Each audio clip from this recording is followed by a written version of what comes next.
Stop whining. It's already sold. Those were the words that changed everything. My son Mike stood in my kitchen like he owned the place. Arms crossed, completely unbothered by the devastation he'd just delivered. I needed that money for my trip to Italy. I stared at him. My hands still wet from washing dishes, Frank's coffee mug trembling in my grip.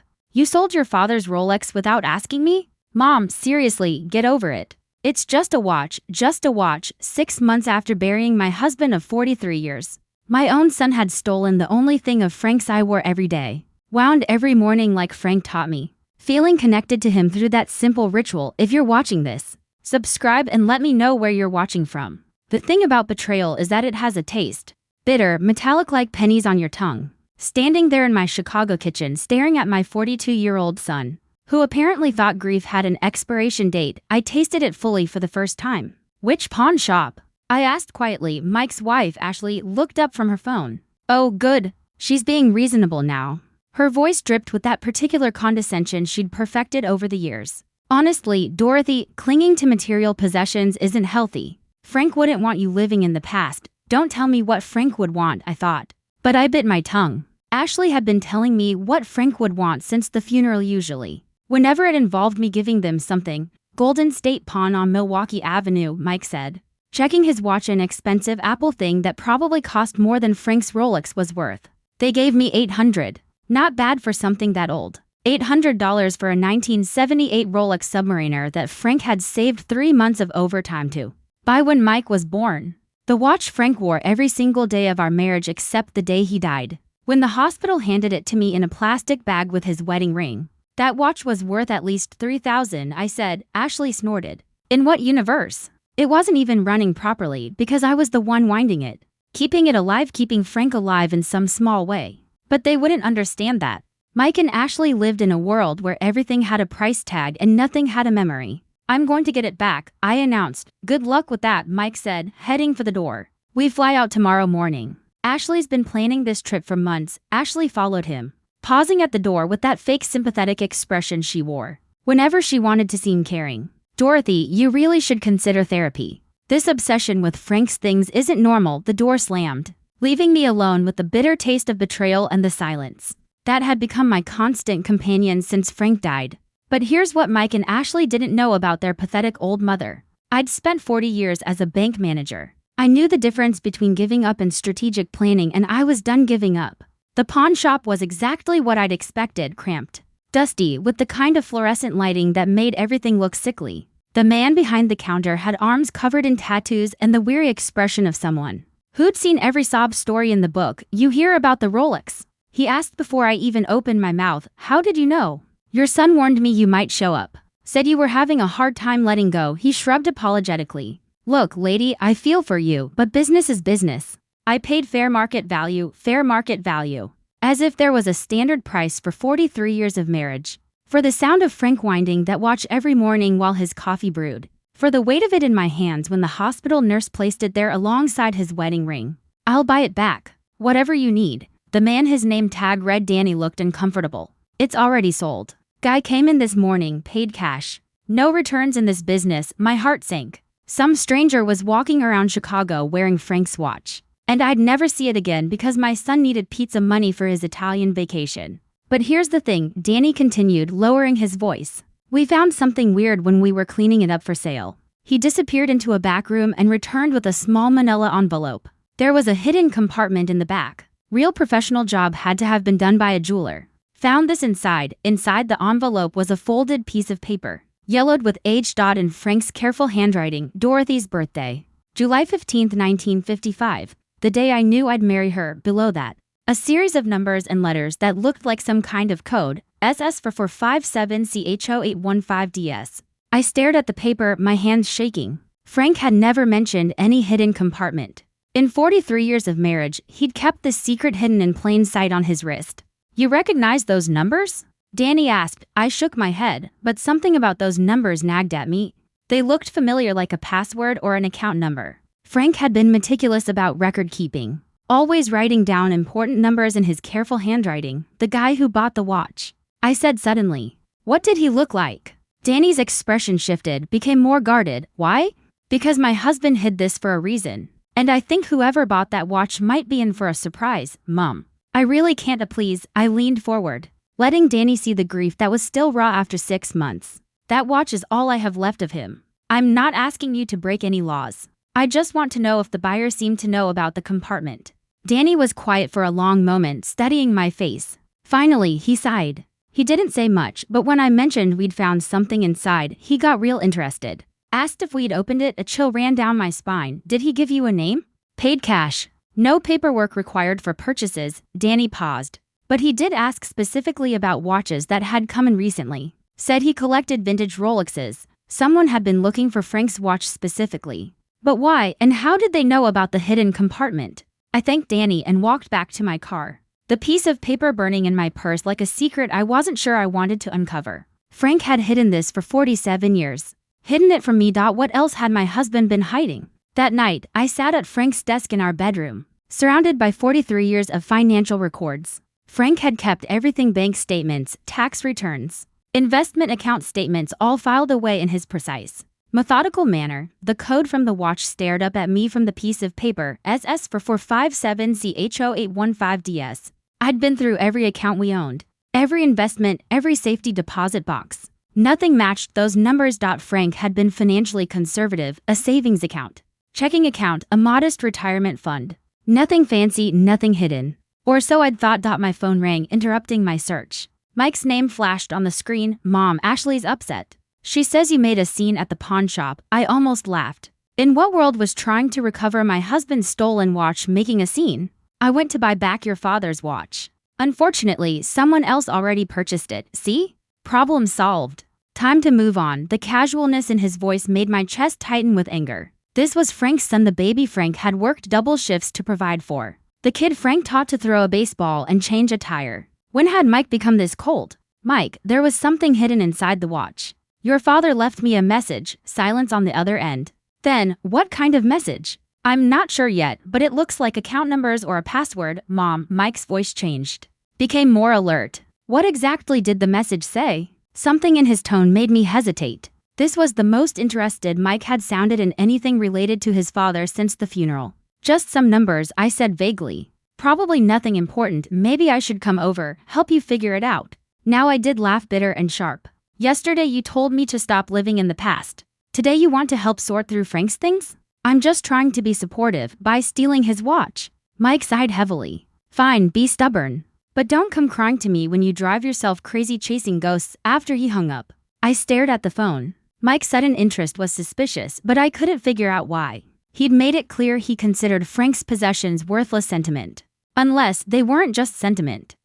I returned to the desk, but this time I approached it differently. Instead of looking for accounts that matched the numbers, I started looking for patterns. Frank had been an accountant before his retirement. He thought in systems, in logical progressions.ss could be Social Security. Frank's number started with 457, but not 4,457. CH could be Chicago, where we'd lived our entire marriage. E0815 made me pause. August 15th, our wedding anniversary. DS was harder. Frank's initials were FS, mine were DS. Dorothy Sullivan. My initials, the code included my initials. I pulled out my laptop and started searching. Swiss bank accounts used codes like this. So did offshore investment firms. 3 hours later, I found it. Secure Solutions Investment Management, based in the Cayman Islands. Their website was discreet, professional, catering to high net worth individuals seeking privacy and security. The account login page required a client number and password. With trembling fingers, I typed SS for 457CH0815DS in the client number field. Valid account number appeared on the screen. Now I needed the password, something only I would know. Something Frank knew I would figure out. I tried our wedding date. Our address. My birthday, nothing. Then I remembered the note. Dorothy's birthday. July 15th, 1955. The day I knew I'd marry her, not my actual birthday. July 15th was the day we met at a summer dance in Millennium Park. Frank always said he knew that night he'd marry me. Someday. I typed in 071555 and held my breath. Access granted. The screen that loaded next made me gasp. Current account balance. $24,702,967. Nearly $3 million.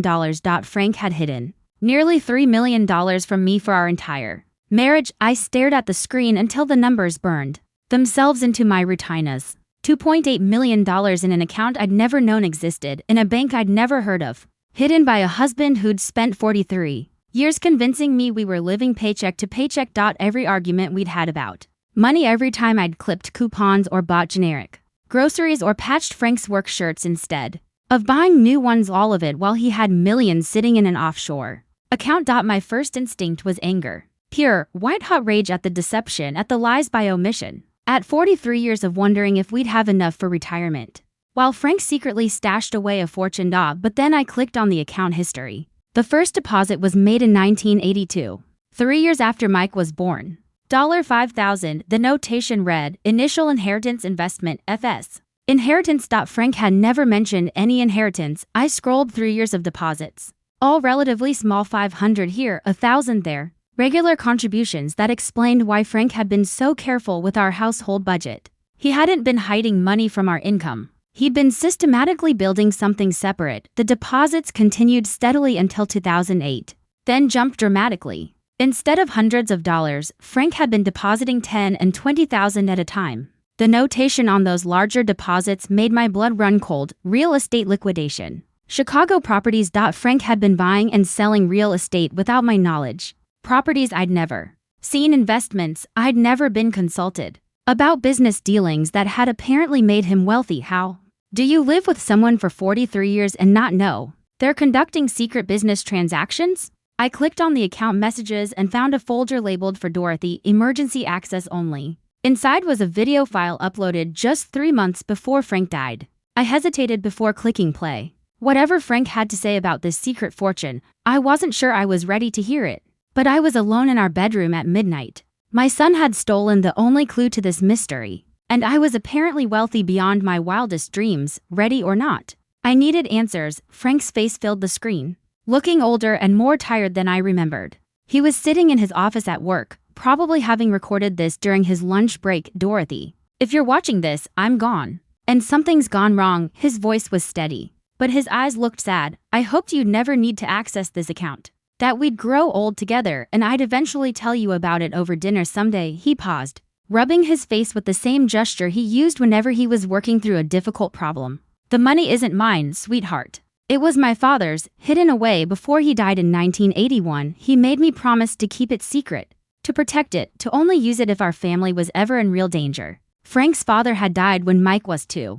I remembered Frank being devastated. Remembered the modest inheritance that had paid off our mortgage, apparently. There had been much more to it. My father saw what the Depression did to families, how quickly stability could disappear. He wanted to make sure his grandchildren would always be protected, no matter what happened. Frank looked straight into the camera, and for a moment it felt like he was sitting right next to me. I've been investing the money carefully, conservatively, he said. Every penny is documented.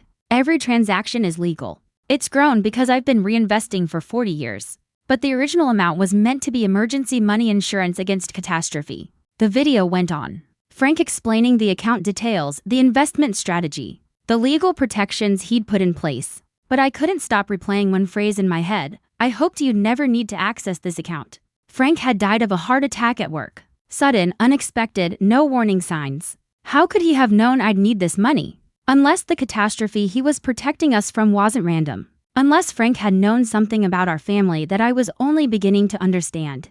The next morning, I called in sick to my part-time job at the library. For the first time in 6 months, I had something more important to do than shelving returned books and shushing teenagers.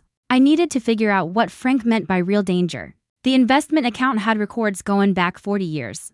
But I started with the most recent transactions. Frank's last deposit had been made just 2 weeks before he died, $25,000 with the notation. Property sale, emergency liquidation. Emergency liquidation. Frank had been converting assets to cash right before his death.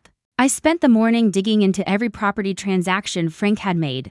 The man I'd been married to for 43 years had apparently been a secret real estate mogul, quietly buying and selling properties all over Chicago with money I didn't even know we had. But one detail made my blood run cold. Every single property Frank sold in the past year had been purchased by the same buyer. A company called Sullivan Investments LLC. Sullivan, that was Mike's last name.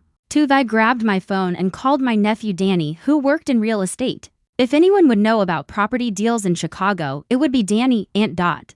How are you holding up? He asked. I'm fine, honey. Listen, I need to ask you something. Have you ever heard of a company called Sullivan Investments LLC? Danny was quiet for a moment. Actually, yeah. They've been pretty active lately buying up properties in good neighborhoods. Cash deals. Moving fast. Why? Do you know who owns the company? I can find out. Give me an hour. I spent that hour tearing through Frank's desk again, searching for any document about his real estate dealings, hidden in the back of his filing cabinet behind 40 years of tax returns. I found a folder labeled insurance policies, but instead of insurance documents, the folder was filled with contracts, property deeds, and letters about Frank's investments. At the very bottom was a letter that made my hands shake. It was from a private investigator, dated 6 months before Frank's death. Mert Sullivan, per your request, I've completed the investigation into your son Michael Sullivan's financial activities. My findings are concerning. Your son has accumulated approximately $180. Zero in gambling debts to several offshore betting sites. He has also taken out multiple high-interest loans against his business using fraudulent information about his income and assets. Of greater concern are the inquiries Mr. Sullivan has been making about your estate. He has contacted 3 different lawyers asking about inheritance law and the process for contesting wills. He has also made inquiries about power of attorney procedures and elder care facilities. I believe your son is planning to have you declared incompetent in order to gain control of your assets. The paperwork I've uncovered suggests he's been researching this option for several months. I recommend taking immediate steps to protect your assets and ensure your wife's financial security. Regards, Thomas Chen. Private investigatory phone rang. It was Danny. Aunt Dot, you're not going to believe this, he said. Sullivan Investments LLC is owned by Mike Sullivan. You're Mike. I closed my eyes, the pieces falling into place all at once. Frank hadn't been hiding money from me. He'd been hiding it from Mike. Every property sale, every cash deposit, every so-called emergency liquidation, Frank had been systematically moving assets out of Mike's reach. Frank had known his own son was planning to rob us, but Frank died before he could warn me, leaving only the hidden compartment in his watch as a clue to find the truth. My son hadn't stolen Frank's Rolex for vacation money. He'd stolen it because he was searching for exactly what I'd found, access to Frank's hidden fortune. And now that Mike knew I'd found something in the watch, he wouldn't stop until he figured out what it was. I was still sitting in Frank's chair, staring at the private investigator's report, when I heard Ashley's key turn in my front door. She'd had a spare key since the funeral, ostensibly to check on me when Mike was working. Now I understood she'd really been checking on Frank's assets. Dorothy, are you here? Ashley's voice floated through the house, artificially sweet. Mike and I stopped by before heading to the airport. I quickly shoved the investigator's report back into the folder and minimized the offshore account on my laptop screen. Whatever game Mike and Ashley were playing, I needed to understand the rules before I revealed my hand. In the bedroom, I called back. They appeared in the doorway moments later. Mike was carrying a small suitcase, and Ashley wore the kind of outfit that screamed expensive vacation. Her designer sunglasses probably cost more than most people's rent. Just wanted to say goodbye, Mike said, but his eyes were already scanning Frank's desk, taking inventory of the papers spread around me. What are you working on? Sorting through your father's things, I said carefully. There's so much I never knew about. Ashley stepped closer, her gaze flicking toward my laptop screen. Find anything interesting? The question sounded casual, but I caught the sharp attention in her voice. These weren't courtesy visits, they were reconnaissance missions. Just old bank statements and tax records, I said evenly. Your father was very thorough with his paperwork. Mike relaxed slightly. Yeah. Dad was obsessive about record keeping, probably kept every receipt from the last 20 years. Actually, I said, deciding to test their reaction, I did find something odd. Your father had some kind of investment account I didn't know about, nothing major. Just a few thousand. The change in both their expressions was immediate and unmistakable. Mike stepped forward, trying to appear casual but failing completely. An investment account? What kind? I'm not sure yet. The paperwork is confusing. I might need to hire an accountant to help me figure it out. Ashley exchanged a quick glance with Mike. We could help you with that. Mike's good with financial documents. I bet he is, I thought, remembering the private investigator's report about Mike's gambling debts and fraudulent loan applications. That's very kind, I said aloud. But I already made an appointment with Frank's old accounting firm. They'll know how to handle his investments properly. Mike's jaw tightened. Mom, those guys charge $300 an hour. I can look at the paperwork for free. I can afford $300 an hour, Mike. The silence that followed was thick with tension. Ashley's mask of concern was slipping, revealing the calculating woman beneath. Mike was practically vibrating with frustrated energy. "We should probably get going," Ashley said finally. "Don't want to miss our flight." But Mike didn't move. "Mom, about the message you found in Dad's watch, maybe I should take a look at those numbers before we leave, just to make sure they're not something important." "What numbers?" Ashley asked sharply. Mike shot her a warning look. "Mom found some kind of code in the watch, probably nothing, but you never know." Now Ashley was fully alert, her vacation excitement replaced by laser focus. "What kind of code?" I stood up slowly, using my full height to look down at my daughter-in-law. "The kind that's none of your business." Ashley's face flushed red. "Excuse me, you heard me. My husband left me a private message." "Private being the operative word, Mom," Mike said, stepping between us, his voice taking on that patronizing tone I'd grown to hate. "We're family, there's no need for secrets." "Secrets?" I almost laughed at the irony. "Like the secret gambling debts? Or the secret company you've been using to buy properties with money you don't have?" The color drained from Mike's face. Ashley's mouth fell open. "I don't know what you're talking about," Mike said, but his voice was shaky now. "Sullivan Investments LLC ring a bell?" I watched both their faces go pale. "Your father knew, Mike. He knew everything." Ashley recovered first, her voice turning vicious. "You crazy old woman, you don't know anything. I know your husband owes $180,000 to offshore gambling sites. I know he's been researching how to have me declared incompetent, and I know he's been planning this for months." Mike slumped against the doorframe like his strings had been cut. The fight went out of him completely. "How?" he whispered. "Your father hired a private investigator. Every lie, every debt, every plan you made to steal from us, it's all documented." I walked to the desk and pulled out the investigator's report, watching Mike's face as he recognized the letterhead. "Frank protected me from you, even after his death. That code you're so interested in, it's the key to more money than you've ever dreamed of. Money that will never, ever belong to you." Ashley grabbed Mike's arm. "We need to leave, now." But Mike was staring at me with something that looked like respect for the first time in years. He really knew. He knew his son was planning to rob his own mother. "What kind of man does that make you, Mike?" I asked quietly, for just a moment. Mike looked like the little boy I'd raised, confused and ashamed. Then Ashley's grip on his arm tightened, and the moment passed. "This isn't over," Ashley hissed as they headed for the door. "Yes, it is," I called after them. "It's been over since the day you decided I was worth more to you dead than alive." The front door slammed, leaving me alone with my husband's secrets and the knowledge that the real fight was just beginning. 2 days after Mike and Ashley's dramatic exit, my doorbell rang at 8 in the morning. Through the peephole, I saw a woman in an expensive suit holding a briefcase. Behind her stood a man who looked like he'd stepped out of a law school catalog. "Mrs. Sullivan," the woman said when I opened the door. "I'm Catherine Wells from Wells Morrison and Associates. This is my colleague, David Kim. We represent your son, Michael, in some family legal matters." Family legal matters, that was one way to put it. I opened the door but didn't invite them in. "What can I do for you?" Catherine smiled with the kind of practiced warmth that probably cost $300 an hour. "Mrs. Sullivan, your son is concerned about your well-being. He's asked us to discuss some options that might be beneficial for everyone involved, such as..." David stepped forward, pulling out a tablet. "We understand you may have discovered some financial accounts that your late husband kept private. While we're sure he had good intentions, managing complex investments can be overwhelming, especially during the grieving process." Overwhelming. As if I hadn't spent 40 years managing our household finances down to the penny. "While Frank secretly played real estate mogul, I appreciate your concern," I said.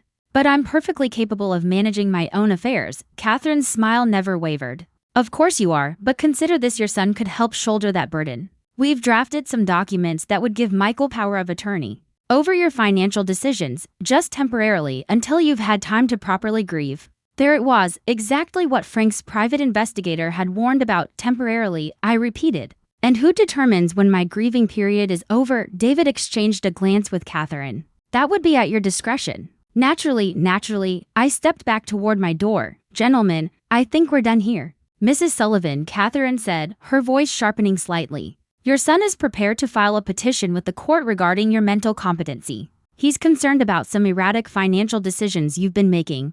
"What erratic decisions?"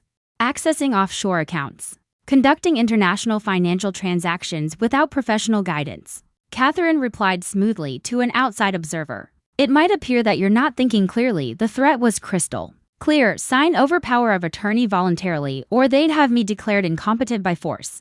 You know what's interesting about threats? I asked, leaning against my door frame. They only work if the person you're threatening doesn't have better lawyers than you do. Catherine's professional mask slipped slightly. I beg your pardon, I said you can tell my son that his plan won't work. Frank left me more than just money, he left me protection, and with that, I closed the door in their faces and immediately called the number I'd found in Frank's hidden files. Thomas Chen, the private investigator, answered on the second ring. Mr. Chen, this is Dorothy Sullivan, Frank Sullivan's widow. Mrs. Sullivan, he said smoothly. I've been expecting your call. Frank told me you might need my services someday. He did. About 6 months ago, Thomas continued. Frank asked me to prepare a comprehensive legal defense package in case anyone tried to challenge your competency or your right to his assets. Everything's ready to go. Frank had been 3 steps ahead, even in death. How ready? I asked. Mrs. Sullivan, Thomas said, his tone calm but firm.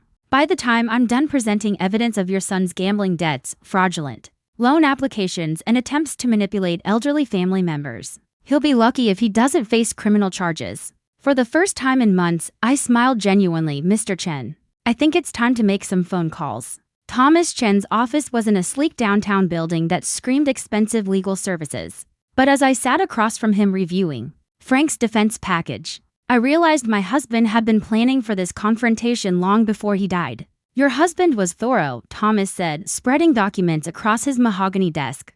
Bank records showing Mike's gambling losses. Audio recordings of him discussing plans to have you declared incompetent. Even photographs of him meeting with estate planning lawyers. Audio recordings, I asked, startled. Thomas nodded grimly. Frank suspected Mike was planning something, so he had your house wired for sound last year. Completely legal since it was his own property. I thought about all the conversations Mike and Ashley had in my kitchen. Over the past 6 months, every dismissive comment about my mental state. Every calculation about Frank's assets, every cruel joke about putting me in a nursing home. Frank had heard it all. There's more, Thomas continued. Frank also discovered that Ashley has been systematically isolating you from family and friends. She's been telling people you're becoming senile, that you need supervision. The pieces clicked into place. Why my sister-in-law had stopped calling. Why neighbors seemed awkward when they saw me. Why my book club friends had been treating me like I was fragile. Ashley had been conducting a whisper campaign, preparing the groundwork for Mike's legal challenge. How extensive is the evidence? I asked. Extensive enough to destroy any competency challenge, Thomas said, and probably land them both in jail for elder abuse and attempted fraud. Thomas pulled out a thick folder. But there's something else. Frank left specific instructions about what to do if you ever needed to access the offshore account. He handed me a sealed envelope with my name written in Frank's careful handwriting. Inside was a letter dated just 1 week before Frank's death. My dearest Dorothy, if you're reading this, then Mike has shown his true colors. And you've discovered the account I've been building for 40 years. I'm sorry I couldn't tell you about it while I was alive, but I needed to protect it from Mike until the time was right. The money isn't just an inheritance, it's justice. Every penny came from investments I made using information Mike thought he was hiding from us. When he started his real estate company, he would brag about his inside deals and guaranteed investments. What he didn't know was that I was listening and investing in the same opportunities with money he didn't know existed. Mike unknowingly funded his own downfall. Every property he flipped, I bought 3 more in the same area. Every stock tip he mentioned, I invested in with money from our original inheritance.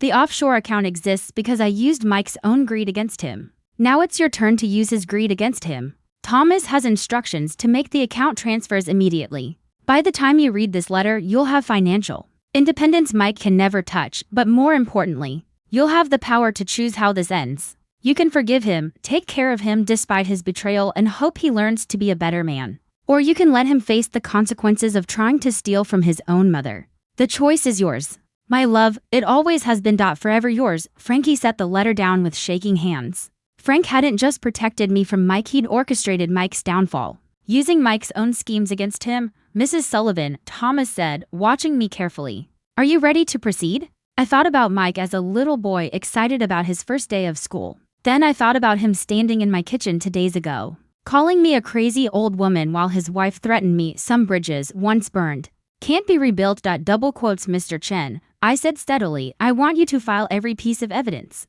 we have with the appropriate authorities, and I want you to do it today. The next morning brought chaos to my quiet Chicago neighborhood. I was sipping coffee and reading the newspaper when 3 black SUVs pulled up to Mike and Ashley's house across the street. Men and FBI windbreakers started carrying boxes out of their front door. My phone rang immediately. Mom, Mike's voice was panicked, desperate. What did you do? I protected myself, I said calmly, watching through my kitchen window as agents loaded computers and filing cabinets into their vehicles. What you should have done for your family instead of trying to rob them, you don't understand. This will destroy us. You destroyed yourselves. I just documented it. Ashley's voice came through the phone, shrill and angry. You vindictive old witch, we were trying to help you by stealing my husband's watch, by planning to have me declared incompetent, by spreading lies about my mental health to isolate me from friends and family. The line went quiet except for Ashley's ragged breathing. Frank knew everything, Mike, I said. Every debt, every lie, every plan you made to rob us. He spent the last year of his life protecting me from his own son. Dad wouldn't. Your father hired a private investigator to document your gambling addiction and your plans to steal my inheritance. He had our house wired for sound so he could record every conversation you had about putting me in a nursing home. I heard Mike make a sound like a wounded animal. The FBI is seizing your business records because Frank's evidence shows you've been using fraudulent information to secure loans. The IRS is auditing you because you've been hiding income. And the state attorney's office is investigating you for elder abuse. Mom, please. Mike's voice broke. I never meant for it to go this far. When did it start?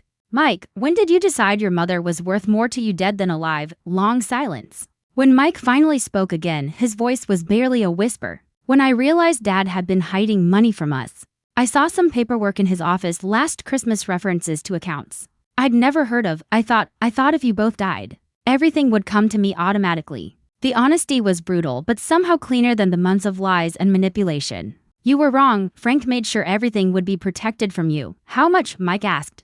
How much did he hide? Enough to ensure I never have to depend on family who sees me as a burden. I hung up and watched through the window as FBI agents escorted Mike and Ashley to separate cars. Ashley was screaming at the agents, probably demanding lawyers and threatening lawsuits. Mike just looked broken. My phone rang again. This time it was my neighbor, Mrs. Patterson. Dorothy, I just wanted to call and apologize. Ashley told me you were having memory problems and I believed her. I should have talked to you directly. It's all right, Helen. Ashley can be very convincing. Is it true what they're saying, that Mike was planning to steal from you?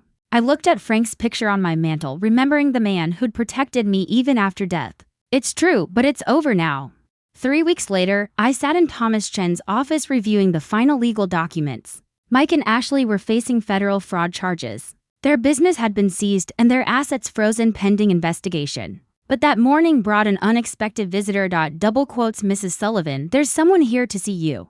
Thomas's secretary announced. Says his name is Richard Torres and he has something that belongs to you. The man who entered was in his 60s. Well-dressed, with the kind of careful demeanor that suggested a law enforcement background. In his hands was a familiar blue velvet box. Mrs. Sullivan, I'm the one who bought your husband's watch from the pawn shop. I stared at him, confused. How did you know to find me?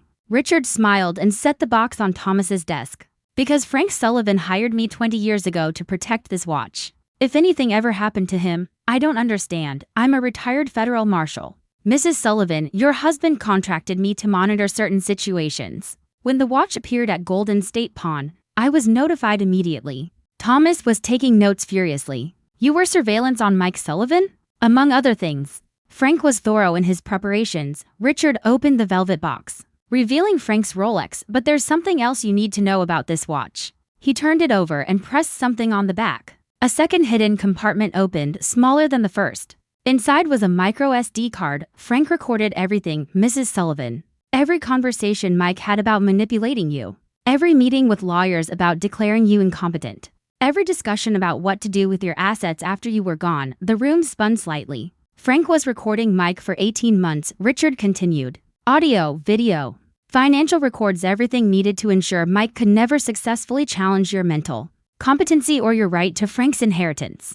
Richard inserted the SD card into Thomas's computer. The screen filled with folder after folder of evidence, audio recordings, video files, financial documents, even photographs of Mike meeting with lawyers and gamblers. Your husband loved you enough to spend the last 2 years of his life building an unbreakable legal defense against his own son. I thought about Frank's final months, how stressed he'd seemed, how many work meetings he'd had in the evenings. He hadn't been hiding from me. He'd been protecting me. There's one more thing, Richard said quietly. Frank left specific instructions about what to do. If Mike ever tried to have you declared incompetent, he pulled out a sealed envelope marked Final Instructions, Dorothy's Protection Plan. Inside was a document that made my breath catch. In the event that Michael Sullivan attempts legal action against Dorothy Sullivan's mental competency, the following assets will be transferred immediately to the Chicago Children's Hospital. In Michael Sullivan's name, all property owned by Sullivan Investments LLC, all gambling debts and outstanding loans, all legal fees and court costs associated with elder abuse charges. Michael Sullivan will be personally responsible for all debts and legal consequences while receiving no benefit from any inheritance or asset transfer. Frank had arranged for Mike to inherit his own destruction. Your husband was a brilliant man, Thomas said admiringly. He turned Mike's greed into a legal trap. Frank knew Mike would never stop trying to get the money, Richard explained. So he made sure that any attempt to steal from you would result in Mike losing everything he already had. I picked up Frank's watch,